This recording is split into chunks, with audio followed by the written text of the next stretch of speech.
Welcome to Kenton Teaches. Enjoy the video. You start by confirming prerequisites. You're signed into Outlook with the Teams enabled account and the Teams add-in is active. Once done, go straight to Calendar and choose New Teams Meeting. This creates the Teams meeting container automatically. Make sure to pick the correct calendar if you manage multiple calendars. You do this now because the meeting link is generated only from Outlook's Teams meeting command, so don't create a plain event first. You now fill in the meeting details and why each matters. Add a descriptive title so attendees recognize the purpose.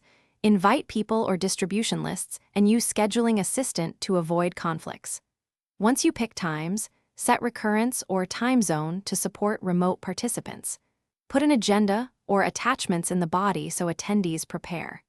Before sending, click Meeting Options to control lobby behavior and presenter rights. Because permissions determine who can present, mute, or admit it. You finish by sending the invite. Outlook embeds the Teams join link in the meeting body so attendees can click to join.